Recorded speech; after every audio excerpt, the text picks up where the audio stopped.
오늘 우리에게 주시는 하나님의 말씀, 구약 사무엘상 17장 44절에서 49절의 말씀입니다. 구약 성경 438쪽입니다.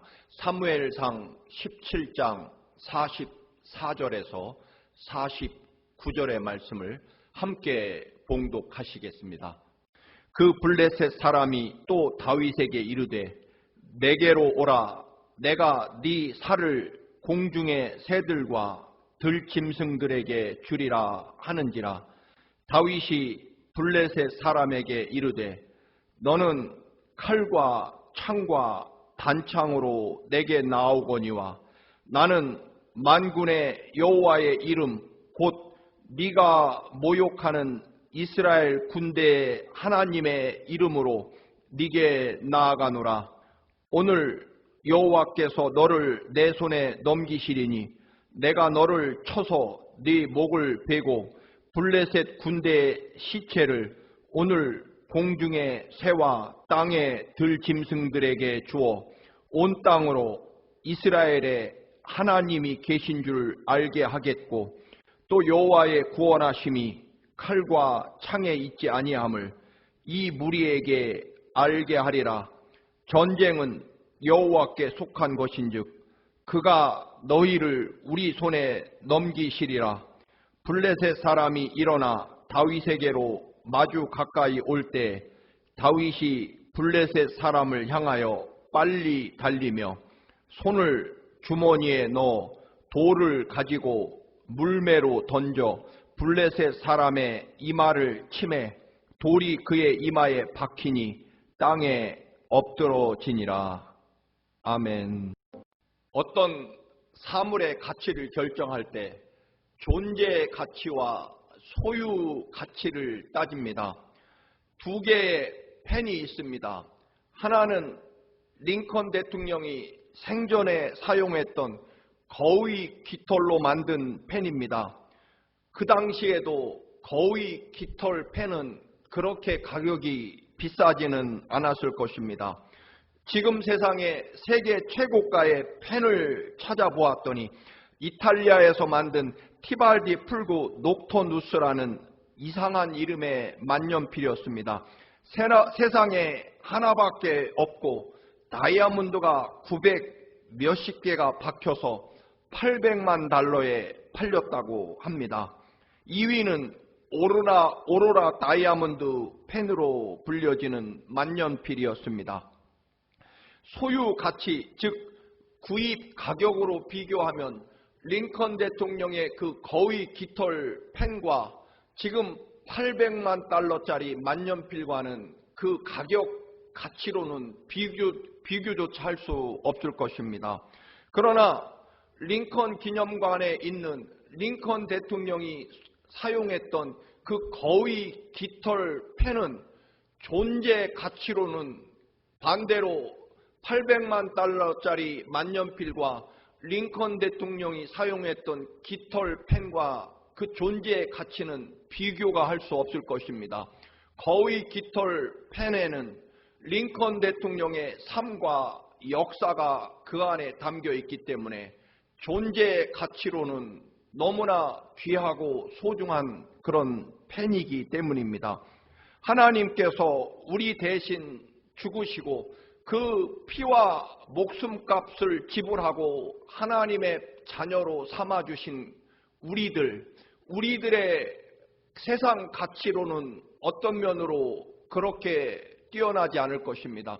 그러나 여러분, 우리가 존재의 가치로 보면 우리는 하나님의 자녀입니다. 그것도 예수 그리스도께서 우리 살리려고 십자가에 그 모든 피를 다 쏟으시고 생명을 바쳐 우리를 살려내실 만큼 우리는 하나님의 거룩한 자녀로서의 존재의 가치를 가지고 있다라고 하는 것입니다.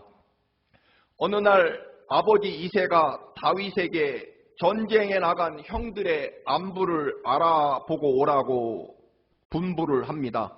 형들이 먹을 식량과 형의 지휘관에게 줄 선물까지 무거운 짐을 지고 전쟁터까지 찾아갔습니다.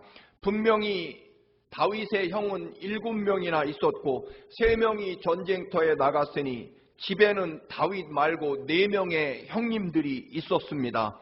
그럼에도 불구하고 아버지 이새는 막내 다윗에게 그 어렵고 무서운 위험한 일을 시키게 됩니다. 지난번에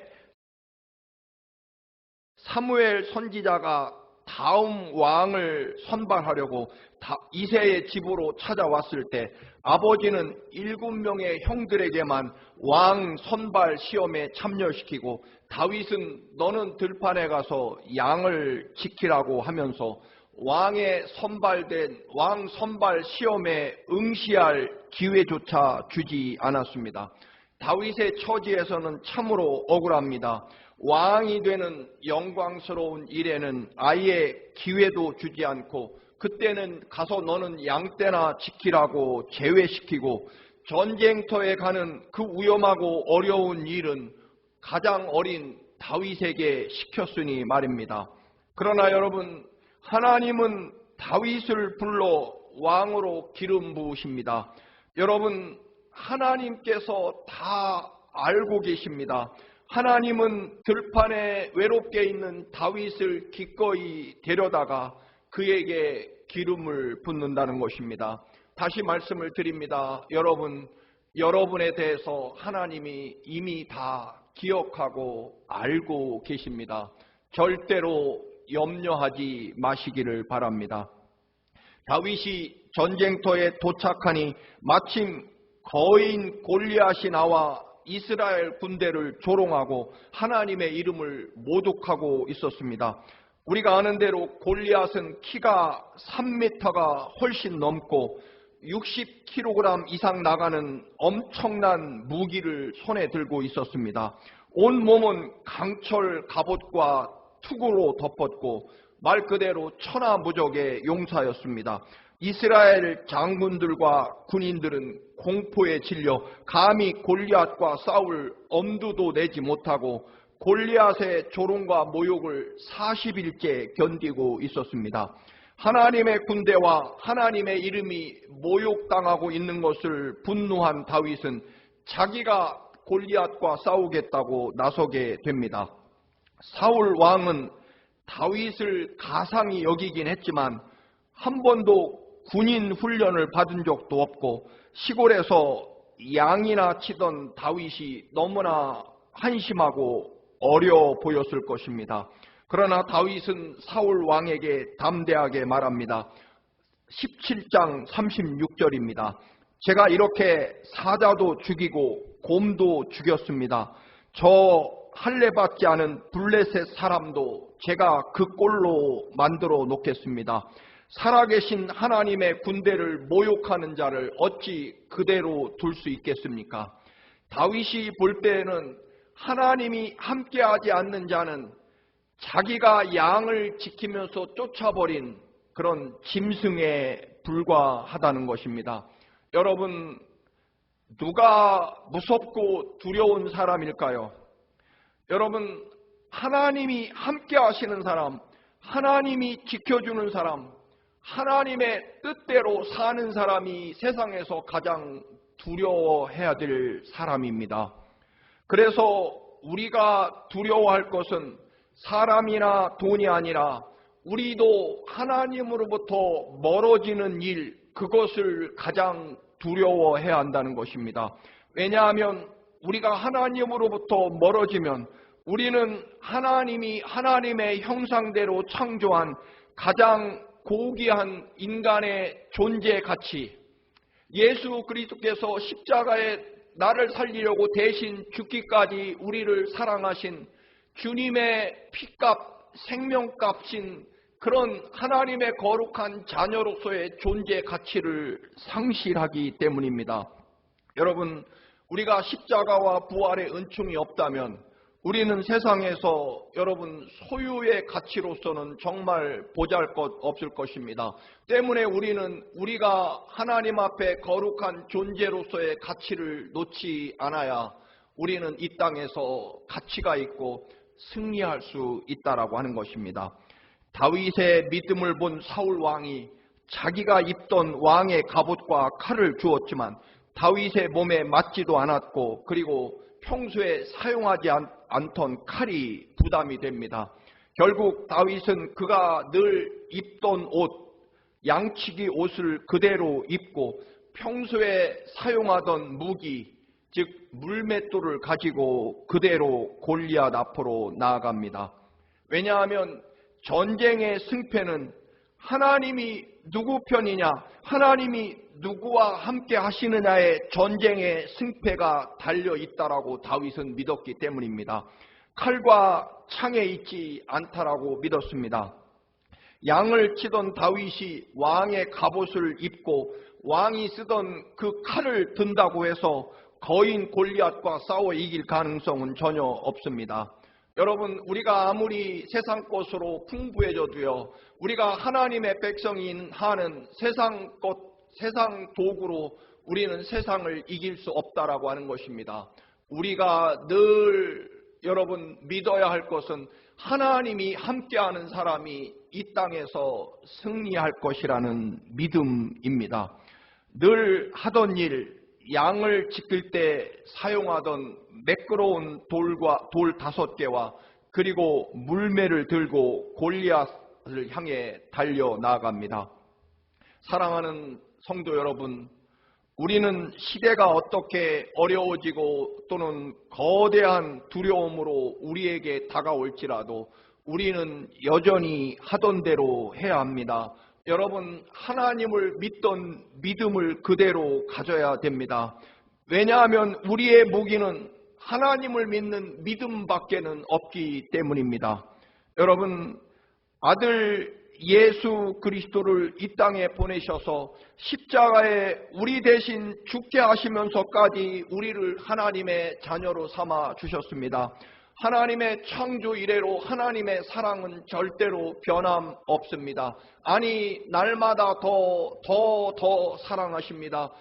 이 우주 만물의 창조 역사를 이루시고 우리를 하나님의 형상대로 지으신 은혜 위에 십자가에 죽게 하시는 아들 독생자 예수 그리스도의 은혜를 더해 주십니다.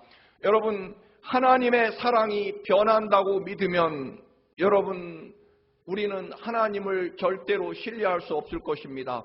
그러나 여러분이 하나님의 사랑과 은혜가 날마다 더해지면 더해졌지 변함없다고 믿는다면, 하나님의 사랑이 영원하다고 믿는다면 우리는 여러분 하던 대로 믿던 대로 변함없어야 한다는 것입니다. 여러분, 성령 하나님을 보내셔서 영원히 우리와 함께 하시고 날로 더 은혜 위에 은혜를 더하시는 하나님의 사랑을 믿는다면 여러분, 우리의 상황과 도전 앞에 우리의 기도와 말씀은 변함없어야 한다는 것입니다. 거인 골리앗과도 같은 코로나19의 팬데믹 상황입니다. 사실 우리가 감당하기 어려운 상황이지만 그러나 다윗처럼 늑대 앞에 설 때나 거인 골리앗 앞에 설 때나 하나님의 사랑과 능력은 언제나 변함없기에 그래서 다윗은 여전히 하던 그대로, 왜냐하면 하나님이 나와 함께 하시느냐 그것만이 다윗에게 있어서 문제였기 때문에 여전히 그는 하던 대로 골리앗을 향해 달려나갑니다. 여러분, 세상이 흔들리고 사람들이 변해갈지라도 여러분과 저는 늘 하던 기도 그대로, 믿던 믿음 그대로 나아갈 것입니다. 왜냐하면 하나님의 사랑은 날마다 더 커지고 변함없으시기 때문입니다.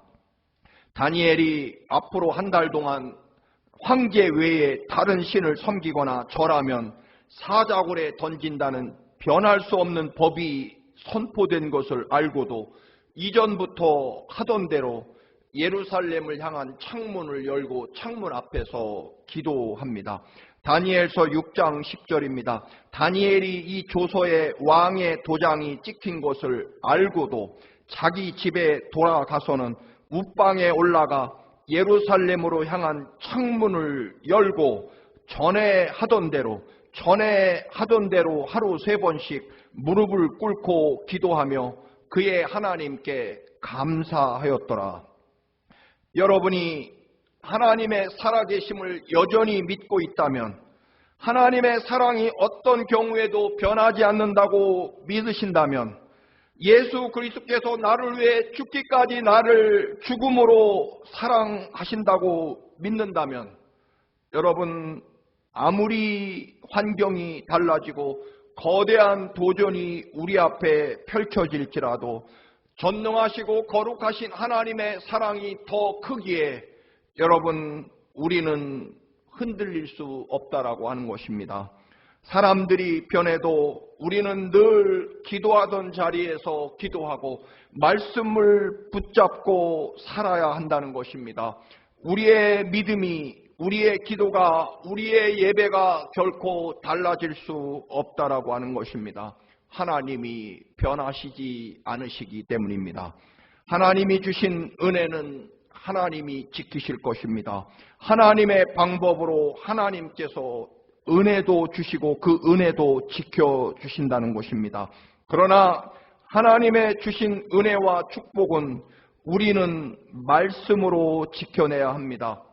인간의 수단과 방법으로 하나님의 은혜와 축복을 지킬 수 없습니다. 솔로몬은 하나님이 주신 축복을 결혼정책, 이방나라 여인들과 결혼정책이라는 인간적인 수단과 방법으로 지키려고 하다 솔로몬도 멸망당합니다. 여러분, 하나님의 은혜는 여전히 우리는 기도로 지킬 수 있습니다. 하나님의 은혜와 축복은 여러분 여전히 우리는 변함없는 감사와 예배로 지킬 수 있습니다. 그 어떤 순간에도 하나님의 은혜와 축복은 사람의 수단과 방법이 아니라 여전히 변함없는, 영원토록 변함없는 하나님을 향한 믿음으로 하나님의 축복과 은혜가 지켜진다는 것입니다. 하나님 주신 은혜와 축복이 달라지지 않듯 우리의 상황과 환경이 바뀐다고 해서 그 은혜와 축복을 지키는 방법이 달라질 수 없다라고 하는 것입니다. 여러분 변하지 마십시오. 하나님을 향한 말씀과 기도의 자리, 그리고 하나님을 믿는 믿음이 변하지 않기를 주님의 이름으로 축원합니다. 거대한 방패와 칼과 창, 그리고 강철 투구와 갑옷으로 무장한 정말 산처럼 거대한 골리앗이 다윗을 죽이려고 달려옵니다. 그러나 다윗은 오히려 당당하게 외칩니다. 오늘 본문 45절에서 47절입니다. 너는 칼과 창과 단창으로 내게 나오거니와 나는 만군의 여호와의 이름 곧 네가 모욕하는 이스라엘 군대의 하나님의 이름으로 네게 나아가노라. 오늘 여호와께서 너를 내 손에 넘기시리니 온 땅으로 이스라엘의 하나님이 계신 줄 알게 하겠고, 또 여호와의 구원하심이 칼과 창에 있지 아니함을 우리에게 알게 하리라. 아멘, 아멘입니다. 전쟁은 여호와께 속한 것인즉 그가 너희를 우리 손에 넘기시리라. 다윗이 평소에 사용하던 물매로 골리앗에게 돌을 날리고, 그리고 돌이 골리앗의 이마 정중앙에 박혀 그 자리에서 골리앗은 쓰러집니다. 다윗과 골리앗 이야기가 오늘 이 시대에 우리에게 주는 뜻은 무엇일까요? 이스라엘은 어떤 고난과 위기 앞에서도 여전히 하나님의 구원하심에 집중했다는 것입니다. 골리앗은 칼과 창을 상징합니다. 그 당시나 지금이나 어떤 나라든 칼과 창을 더 많이 강하게 만드느냐의 전쟁의 승패가 달렸다고 믿었습니다. 블레셋은 당시 최첨단 철기 문명을 가지고 있었습니다. 이스라엘은 이제 겨우 노쇠로 된 흔히 청동기 시대를, 한 세대 뒤떨어진 시대를 살아갑니다. 블레셋에 가지고 있는 강철 무기의 상대가 되질 않습니다. 더군다나 골리앗은 용맹스러운 군인이며 키가 3m가 넘습니다. 다윗은 군대 근처에도 가본 적이 없는 말 그대로 시골뜨기, 양치기였습니다. 우리의 일상에서도 사실은 칼과 창이 인생 승리의 원동력이라고 믿습니다. 학력이 높아야 되고 돈이 많아야 되고 인간관계가 잘 되어야만 출세와 성공의 지름길로 갈 수 있다고 말입니다. 더 간단히 말하면 돈이 많아야 인생에서 성공할 수 있다고 생각합니다. 그래서 우리도 끝없이 돈이라는 칼과 창을 많이 갖기 위해 수고하고 또한 애쓰고 살아갑니다. 그러나 하나님의 백성 이스라엘은, 특별히 오늘 다윗은 그 모든 삶과 전쟁이 반드시 군사력에 의해서 칼과 창이 아니라 여호와 하나님의 구원하심에 따라 결정된다라고 고백하고 외칩니다. 골리앗 앞에서 다윗은 분명히 선언합니다. 여호와의 구원하심이, 여호와의 하나님의 구원하심이 칼과 창에 있지 않다. 그것을 오늘 내가 너희에게 보일 것이다 라고 선포합니다. 사실 세상은 분명 칼과 창으로 작동되는 것처럼 보입니다. 그러나 여러분, 더 깊이 영적으로 들여다보면 하나님의 구원하심은 하나님의 뜻에 달려 있다는 것입니다. 칼과 창은 사람의 방식이고 그것으로 결코 여호와의 구원을 이루어낼 수 없다라고 하는 것입니다. 화려하고 모든 것을 이루고 정말 세상에서 가장 행복한 것처럼 보이는 연예인들이 자주 목숨을 끊는 불행한 일이 발생합니다. 여러분, 돈과 인기가 행복이라고 속았고 또 속이고 있기 때문입니다. 여러분, 거짓입니다. 위선입니다. 결코 행복은 여호와 하나님의 구원하심에 달려 있다라고 믿는 것, 그것이 하나님의 백성의 조건이라는 것입니다. 여호와의 구원하심은 그러면 무엇일까요? 많은 사람이 흔히 세상에서 잘 먹고 잘 사는 것, 그러면 여호와의 구원하심이 자신에게 있다라고 정말 착각하며 살아갑니다. 그렇지 않습니다, 여러분. 여호와의 구원하심은 하나님의 마음과 같아야 됩니다. 예수 그리스도와 같은 소망과 같은 가치관, 그리고 예수 그리스도와 같은 삶을 살아갈 때 여호와의 구원하심과 진정한 생명과 행복이 그곳에 있다라고 하는 것입니다. 예를 들어봅니다. 동네에서 아이들이 구슬치기나 딱지치기 놀이를 합니다. 서로 많이 따기 위해서 아이들이지만 온갖 수단과 재주를 다 부립니다. 때로는 딱지치기가 그 아이의 생명, 인생처럼 느껴져서 어떤 아이는 딱지치기에도 부정한 방법을 사용하고 또 이것이 발각되어 서로 코피가 나고 눈두덩이가 멍이 들도록 싸우기도 합니다. 그런데 어떤 아이는 딱지치기가 그저 친구들과 재미있게 노는 놀이에 불과하다고 인식하는 아이도 있을 것입니다. 왜냐하면 딱지치기가 끝나면 집으로 가서 시험 공부를 열심히 하고 책을 많이 읽어 전교생 앞에서 교장 선생님에게 표창을 받을 것이고 더 재미있는 TV도 보고 어머님이 지어주신 세상에서 최고로 맛난 저녁 식사를 할 생각에 딱지치기와 구슬치기에 목숨을 걸지도 않고 딱지를 잃었다고 싸우지도 않습니다. 물론 딱지를 딴다고 해서 세상을 다 얻은 것처럼 좋아하지도 않습니다. 왜냐하면 그 아이의 가치와 중심은, 더 소중한 것은 다른 곳에 있기 때문입니다. 여호와의 구원은 세상 사람들이 몰두하고 있는 칼과 창으로 얻을 수 있는 것이 아니고 전혀 다른 것입니다. 여러분, 이스라엘과 다윗은 상황과 환경과 조건에서 언제나 여호와의 구원하심, 하나님의 구원하심이 어디에 있는지, 누구에게 있는지, 하나님의 구원하심이 그들의 생명과 삶의 가치였다는 것입니다. 그래서 골리앗 앞에서도 여호와 구원하심에 대해서 다윗은 외칩니다. 그리고 그 여호와의 구원하심이 자신에게 있다는 믿음이 언제나 골리앗 앞에서도 변하지 않았기에 그는 여호와 하나님의 구원하심을 외치며 골리앗에게 달려갑니다. 여러분, 우리는 가치와 행복이 역시 여호와 하나님의 구원하심에 있는 사람들입니다. 이것 말고 우리가 신앙생활 할 이유는 전혀 어디에도 없을 것입니다. 우리가 하나님 앞에 하나님을 믿는 이유는 오직 한 가지, 여호와의 구원하심이, 여호와의 구원이 우리의 생명과 삶의 가치이고 전부이고, 그리고 우리가 존재의 가치를 갖게 되는 이유는 여호와의 구원하심이 내 안에 있기 때문입니다. 여러분, 늘 주시는 하나님의 거룩한 창조의 은혜 위에 십자가 은혜를 더하셨습니다. 그러므로 우리는 날마다 은혜 위에 은혜가 더해지는 삶을 살아갑니다. 영원까지 우리는 그래서 주님의 은혜 안에 존재해야 될 것이고, 그리고 우리는 십자가와 부활에 집중해야 합니다. 은혜를 지키는 일은 주님이 주신 삶을 따라가는 것입니다.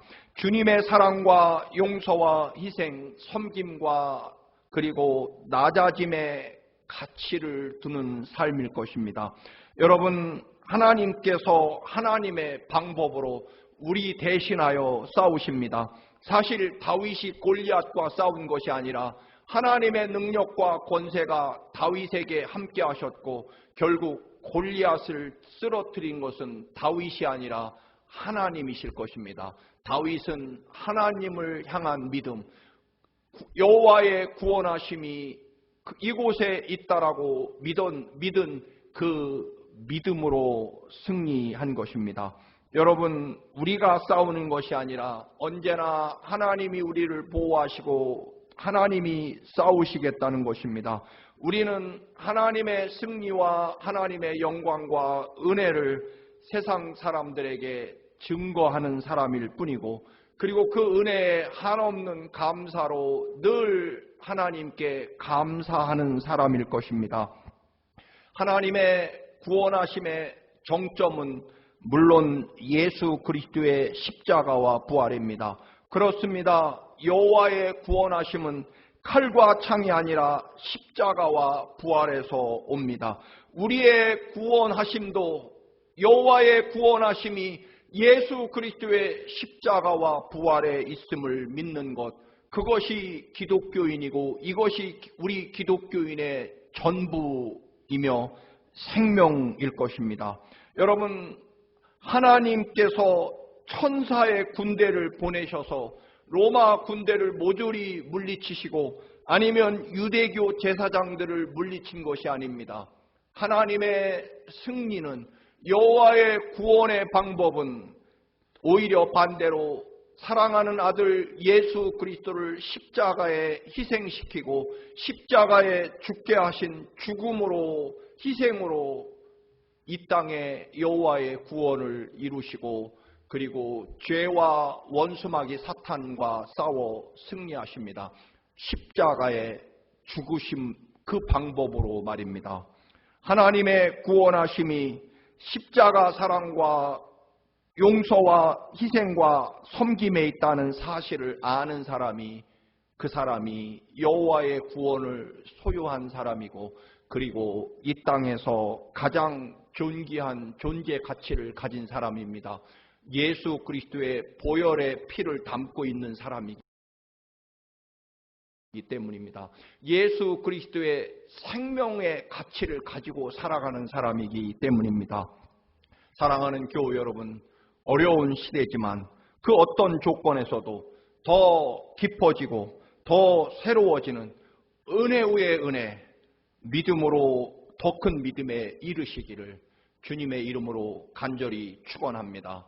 여호와의 구원하심이 여러분에게 있음을 믿습니다. 할렐루야.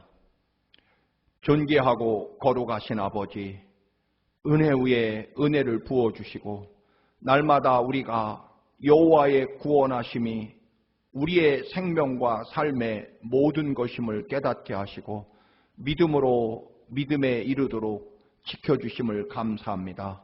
그 어떤 환경과 조건에서도 우리가 바라보는 것은 여호와 하나님의 구원하심이 되게 하옵소서.